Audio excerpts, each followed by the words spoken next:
queridas irmãs, bom dia, queridos irmãos. A paz que Jesus nos deu, nos envolva hoje e sempre. Hoje nós vamos falar, como nosso irmão já comentou, um pouquinho sobre espiritismo e espiritualismo. Mas antes de nós entrarmos nesse tema propriamente dito, vou esclarecer dois pontos que eu acho importante, que geram muitas dúvidas. O primeiro é que nós vamos falar um pouco de religião, né?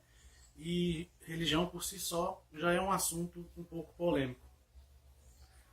E o objetivo aqui não é defender qual religião é certa, qual religião é errada, porque nós sabemos que isso não existe, né? Qualquer religião que te torna uma pessoa melhor é a religião certa para cada um de nós, né? E desde criança nós ouvimos o ditado: futebol, política e religião não se discute, não é isso? E a ideia aqui é essa mesmo, não discutir religião, mas só esclarecer alguns pontos, né, que às vezes as pessoas fazem confusão a respeito do espiritismo. Não importa se você é judeu, muçulmano, bandista, espírita, católico, né, ateu e por aí vai. Não existe a religião certa, como eu disse. Todas as religiões, né, são maravilhosas se elas te religam, te conectam a Deus, né? Religião deriva do latim, né, e significa religar o homem a Deus. Jesus já nos ensinava, lá em Mateus capítulo 18, versículo 20. Pois onde se reunirem dois ou mais em meu nome, ali eu estou no meio deles. Então, se nós nos sentimos bem numa igreja, numa mesquita, numa sinagoga, num centro que frequentamos, se a crença que seguimos, né, responde nossas perguntas, esclarece nossas dúvidas, nos traz paz, nos traz consolo, é lá que nós devemos estar, meus irmãos. É esta fé que nós devemos professar. Outro ponto que é bom esclarecer é a ideia do tema de hoje, né, que surgiu devido a questionamentos, devido a notícias que vêm sendo bastante divulgadas nos meios de comunicação sobre a questão do caso do médium espiritualista João de Deus, né? As dúvidas foram tantas que a FEB, Federação Espírita Brasileira, divulgou uma nota, né, informando que as práticas do médium não eram reconhecidas por ela como práticas espíritas, e sim práticas espiritualistas. E por isso nós resolvemos trazer o assunto aqui para esclarecer um pouco sobre esses questionamentos. A ideia aqui também não é defender nem acusar ninguém.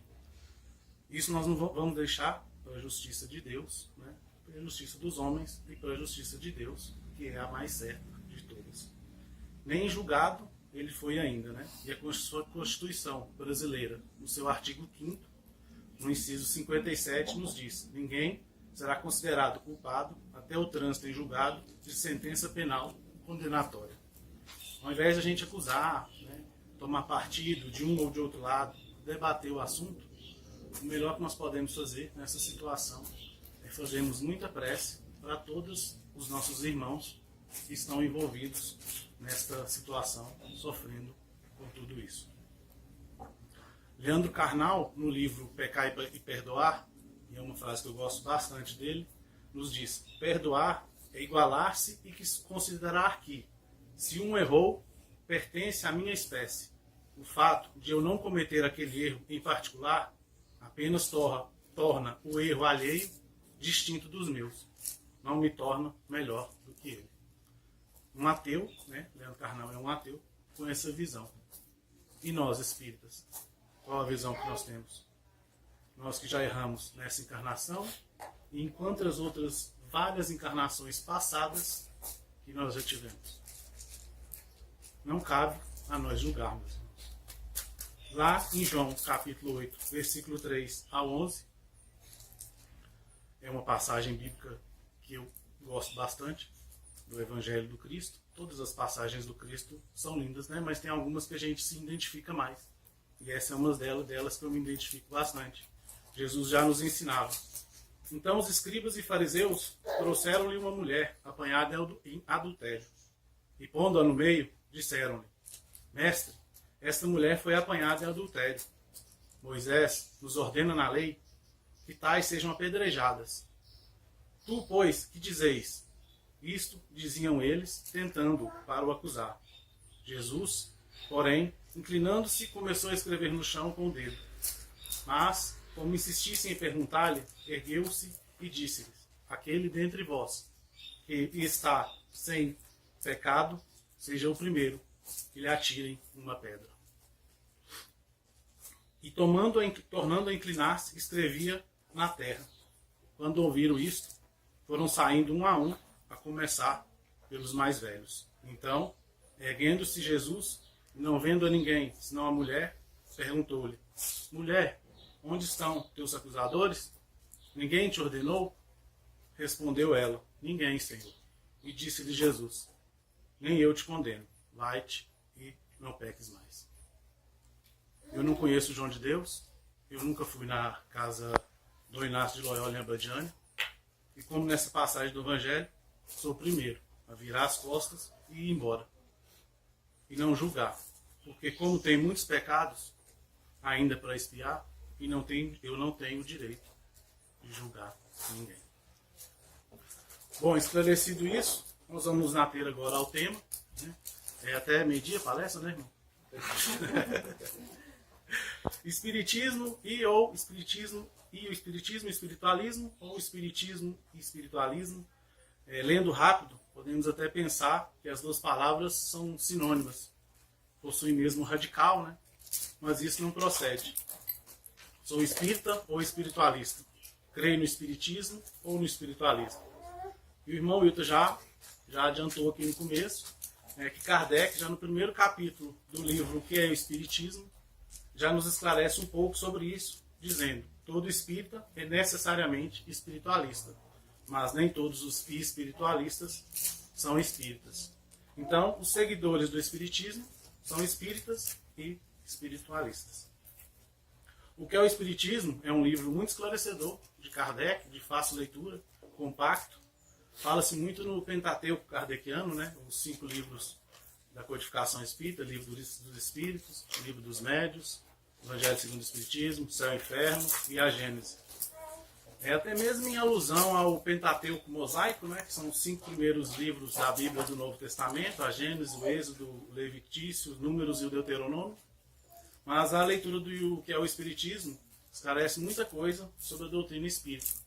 Podemos até indicar como leitura inicial para pessoas que têm dúvidas ou querem saber mais sobre o Espiritismo. É interessante que esse livro foi o primeiro livro publicado pela até então nascente FEB, Federação Espírita Brasileira. A FEB, que na última quarta-feira próxima passada, dia 2, completou 135 anos, foi fundada em 2 de janeiro de 1884, e 3 meses depois da fundação da FEB, em abril de 84, o livro era publicado. E sobre a forma de diálogo, o primeiro capítulo do livro traz uma série de perguntas que um crítico, um padre e um cético fazem para Kardec. Esse capítulo é chamado de Pequena Conferência Espírita, e para mim é a melhor parte do livro.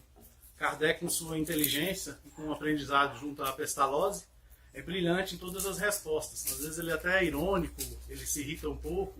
É bem interessante a leitura desse primeiro capítulo do livro. No preâmbulo da obra, Kardec fala: o primeiro capítulo deste volume encerra respostas às observações mais comumente feitas por aqueles que desconhecem os princípios fundamentais da doutrina, e bem assim a refutação dos principais argumentos de seus contraditores. E aí lá nesse primeiro capítulo, o cético pergunta para Kardec sobre a criação das palavras espírita e espiritismo, né? Por que ele criou. Aí ele pergunta para Kardec: em primeiro lugar, qual a necessidade da criação de novos termos, espírita e espiritismo, para substituir espiritualista e espiritualismo, que são da língua vulgar e por todos compreendidos? Já ouvi alguém classificar tais termos de barbarismo. Aí Kardec responde: de há muito tem já a palavra espiritualista uma acepção bem determinada. É a academia que nola dá. Espiritualista, aquele ou aquela pessoa cuja doutrina é oposta ao materialismo. Todas as religiões são necessariamente fundadas sobre o espiritualismo. Aquele que crê em nós existir outra coisa além da matéria é espiritualista, o que não implica a crença nos espíritos e nas suas manifestações. Para novas coisas são necessários termos novos, quando se quer evitar equívocos. Se adotei os termos espírita e espiritismo, é porque eles exprimem, sem equívoco, as ideias relativas aos espíritos. Então não existia, né, a palavra espírita e espiritismo até então, antes de Kardec codificar a doutrina espírita. E ele criou ela para definir mesmo que a doutrina espírita seria o espiritismo seria a doutrina do espírita e os espíritas seriam os praticantes da doutrina espírita. Com certeza, quando criou, por exemplo, o judaísmo, criaram a palavra judaísmo, judeus, catolicismo, católico, né? E por aí vai. Protestantismo, protestantes, né? E por aí vai. No livro dos Espíritos, que foi publicado antes desse o que é o Espiritismo, na introdução ao estudo da doutrina espírita, o item 1, Kardec já havia publicado esse conceito também. Para se designarem coisas novas, são precisos termos novos. Assim, o exige a clareza da linguagem, para evitar a confusão inerente à variedade de sentidos das mesmas palavras. O vocábulo espiritualista e espiritualismo tem acepção bem definida. O espiritualismo é o oposto do materialismo. Quem quer que acredite haver em si alguma coisa mais do que material é espiritualista. Não se dá daí, porém, que creia na existência dos espíritos ou em suas comunicações com o mundo invisível. Em vez da palavra espiritualista e espiritualismo, empregamos para indicar a crença a que vimos de nos referir os termos espírita e espiritismo, cuja forma lembra a origem e o sentido radical, e que por isso mesmo apresenta a vantagem de ser perfeitamente inteligíveis. Deixando ao vocábulo espiritualismo a acepção que lhe é própria, diremos, pois, que a doutrina espírita ou espiritismo tem por princípio a relação do mundo material com os espíritos ou dos seres invisíveis. Os adeptos do espiritismo serão os espíritas, ou se quiserem dizer, os espiritistas. Espiritismo é um termo pouco usado aqui no Brasil. A gente usa mais mesmo, é espírita, que é o mais utilizado. Então, o espiritualismo é a doutrina oposta ao materialismo, que acredite haver alguma coisa mais do que a matéria. Basicamente, todas as religiões são espiritualistas. Budismo, catolicismo, espiritismo, hinduísmo, islamismo, judaísmo, umbanda. E somente as doutrinas materialistas, né, seriam consideradas não espiritualistas, né, o ateísmo. O espiritismo é doutrina que crê em Deus, na existência dos espíritos e na relação do mundo material com os espíritos ou seres do mundo invisível. E tem como modelo e guia Jesus Cristo. Até aqui, meus irmãos, essa diferenciação ela é até tranquila entre espiritismo e espiritualismo. A confusão maior se dá quando as pessoas misturam o espiritismo com as religiões espiritualísticas africanas ou afro-brasileiras, Umbanda, Candomblé e etc. Na obra Africanismo e Espiritismo, no capítulo 1, Deolindo Amorim afirma: tem-se procurado, aliás, sem razão plausível, confundir o espiritismo com velhas práticas afro-religiosas, enraizadas no Brasil desde o período colonial. Argumenta-se, em defesa de tal suposição, que nas práticas africanas se verificam manifestações de espírito, o que, no entender de muitas pessoas, é suficiente para dar cunho espírita a estas práticas. O raciocínio é mais ou menos assim: onde existe manifestações espíritas, há espiritismo. E aqui começa toda a confusão, porque leigos associam as manifestações dos espíritos das doutrinas afro-brasileiras ao espiritismo, do que vimos que não é o correto. Essas doutrinas são espiritualistas e não espíritas. Para tais práticas serem consideradas espíritas, além da comunicabilidade com os espíritos, a doutrina espírita prega a existência de Deus, a imortalidade da alma, a pluralidade das existências, a pluralidade dos mundos habitados e alguns outros fatores que a diferenciam das doutrinas afro-brasileiras. O africanismo tem ritual organizado, de acordo com suas tradições seculares, fundadas na crença em divindades peculiares a seu culto, enquanto o espiritismo não adota ritual de espécie alguma, não tem forma de culto, nem adora divindades. É uma doutrina de base científica, propensa ao método experimental, de cogitações filosóficas muito elevadas, porque trata do destino da alma humana, preparando o homem para a prática do bem, única estrada que conduz a Deus.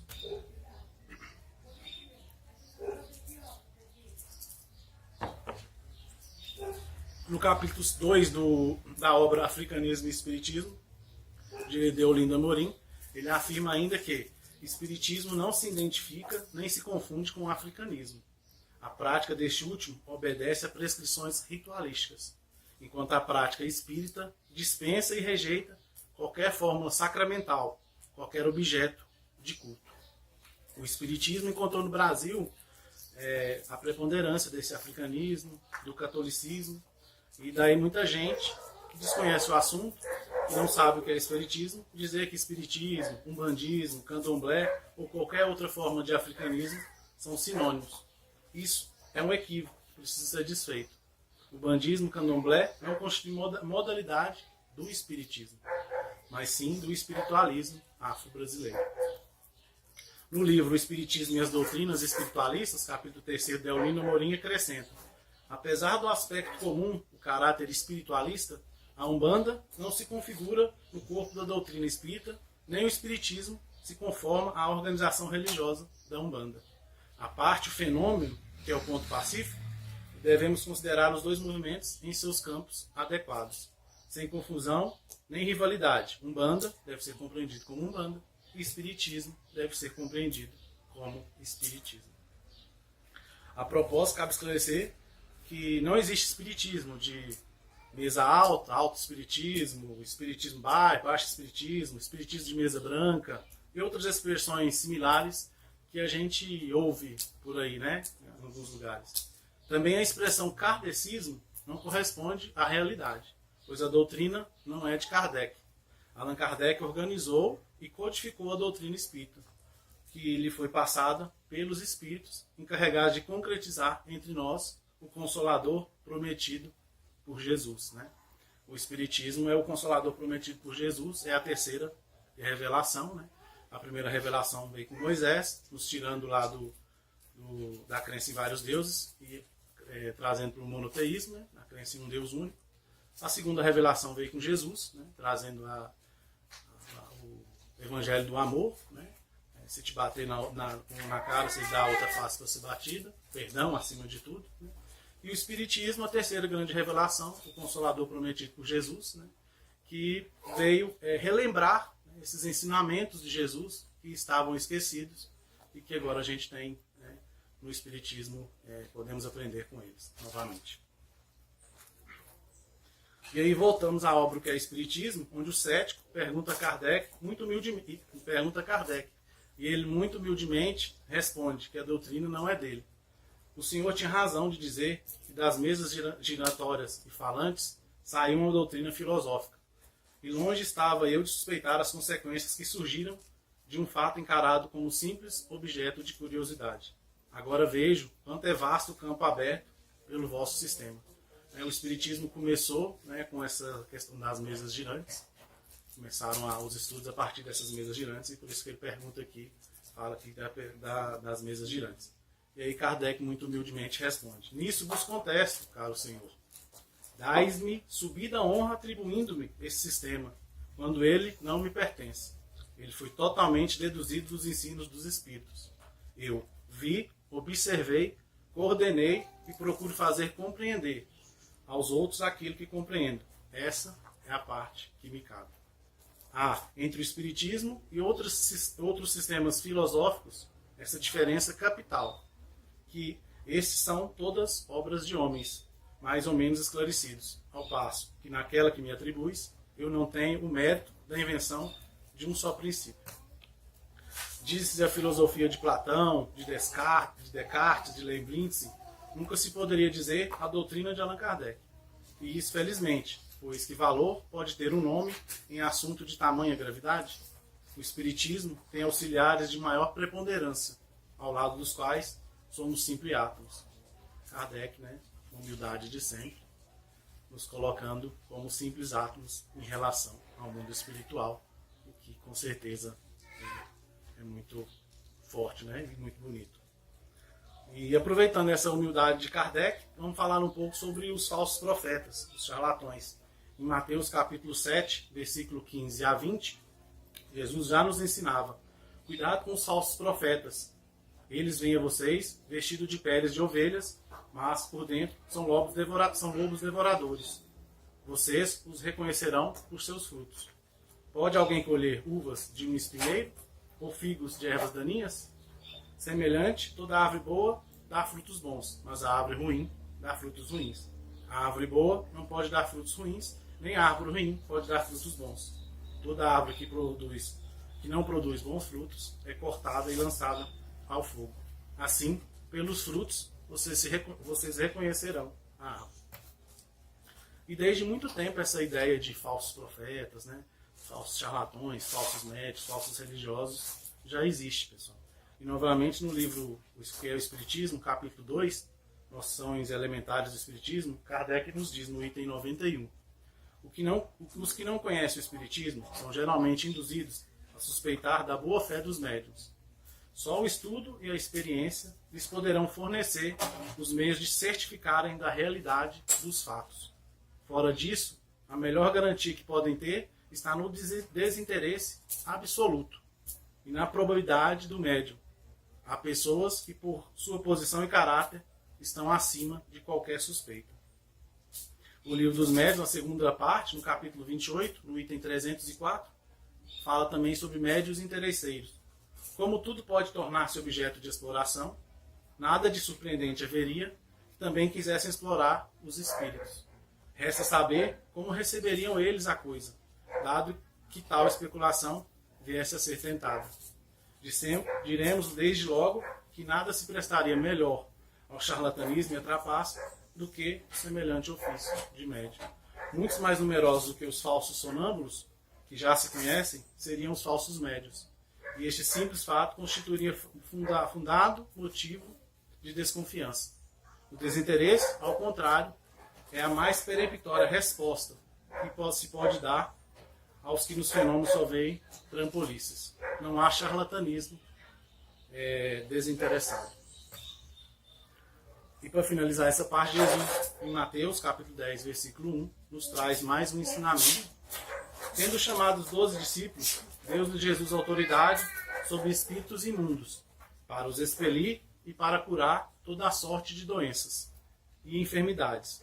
A esses 12, enviou Jesus, dando-lhes as seguintes instruções: recebeis de graça, dai de graça. Não vos provereis de ouro, nem de prata, nem de cobre nos vossos cintos, nem de alforje para o caminho, nem de 2 túnicas, nem de sandálias, nem de bordão. Aqui é simples de entendermos, né, meus irmãos? Recebeu algum interesse, desconfie da idoneidade do profeta, do médium, do religioso, do culto que você prega. Envolveu dinheiro, envolveu interesse em alguma coisa, em alguma parte, a gente pode ficar com o pé atrás, que não é espiritismo. E lembremos sempre de Chico Xavier, né? Incansável trabalhador da seara do Cristo, e nunca cobrou nada de ninguém sobre todos os trabalhos que ele fez, toda a obra que ele deixou. Tudo isso falado até agora, meus irmãos, não desmerece em nada nenhuma religião. Descredita profetas, médios e religiosos de outras doutrinas espiritualistas. Apenas explica e põe cada coisa em seu devido lugar. Quem estuda e segue as obras codificadas por Kardec e outras obras complementares, né, de Chico, de Leon Denis, é espírita, simples assim. No espiritismo não existe obrigação de usar mesa ou roupas determinadas de cor, não se acendem velas, nem realizam cerimônias, tais como casamentos, batismos, não se toma banho com sal grosso, não se cultuam imagens, nem se usa figas, patuás, fitinhas ou amuletos. As práticas espiritualistas das outras religiões apenas fazem parte da doutrina espírita, da doutrina espírita. E, portanto, nós espíritas não condenamos as pessoas que delas se valem, de acordo com suas crenças particulares. A doutrina espírita não discrimina qualquer forma de religião, faz proselitismo ou prega o Espiritismo como sendo a maior ou a melhor religião. Isso não existe. Então, queridos irmãos, já nos encaminhando para o fim da nossa fala, desde muito tempo o politeísmo, monoteísmo, o divino, o sagrado, tem gerado muitas dúvidas, conflitos na humanidade. Se você é espírita ou umbandista, católico ou evangélico, judeu ou islamista, budista ou hinduísta, não importa. Leon Denis já nos dizia, o espiritismo não é a religião do futuro, mas o futuro das religiões. O que realmente importa é seguirmos uma dica simples, que um certo homem que passou por aqui há mais ou menos 2000 anos, né, e que comemoramos o nascimento dele há dias atrás, e que dividiu a história, né, em antes e depois dele. Vocês já pararam para pensar nisso? Tem 2019 anos que a gente comemora o nascimento de Jesus, né? Quase 2000 anos que ele se foi, e nós comemoramos o nascimento dele, até hoje, 2019 anos. E a história é dividida, o calendário, né, antes de Cristo e depois de Cristo. Então, um ser tão iluminado desse deve ser seguido, meus irmãos.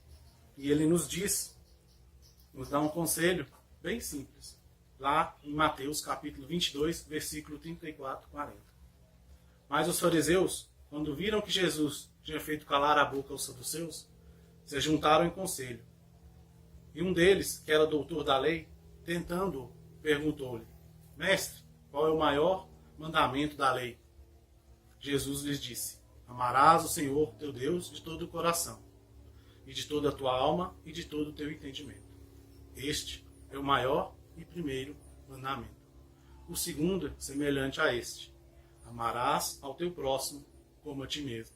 Esses dois mandamentos contêm toda a lei e os profetas. Amar a Deus sobre todas as coisas e ao teu próximo como a ti mesmo. Essa é a verdadeira e única religião que existe, meus irmãos. É a religião do amor que o Cristo nos ensinou e deixou para a gente. E vamos finalizar toda essa prosa aqui hoje com uma poesia. Ela chama Meus Credos. Nessa encarnação estou espírita, mas já fui católico, evangélico, testemunha de Jeová. Fui até umbandista e até ateu cheguei a estar. Budista, hinduísta, islamista, penso que também já fui. Em outras encarnações vividas, como espírito imortal, que caminha sempre avante rumo à pátria espiritual. Se discrimina o meu credo, sigo em frente em oração. Faço uma prece caridosa para aquele tão necessitado irmão. Não importa se você reza, faz uma prece ou uma oração. O que realmente importa é ser manso de coração. Se desejas herdar o céu numa próxima encarnação, ame a Deus sobre todas as coisas e ser humilde de coração. Ama o próximo como a ti mesmo e aceita qualquer religião, porque o que realmente importa é nos amarmos como irmãos. Gratidão a Deus pela vida, gratidão a Jesus e a casa pela oportunidade, trabalho, e gratidão a cada um de vocês pelo carinho, pela humildade e pela paciência em me ouvir. Desejo sinceramente que Jesus seja o caminho, a verdade e a vida de cada um de vocês. Que assim seja.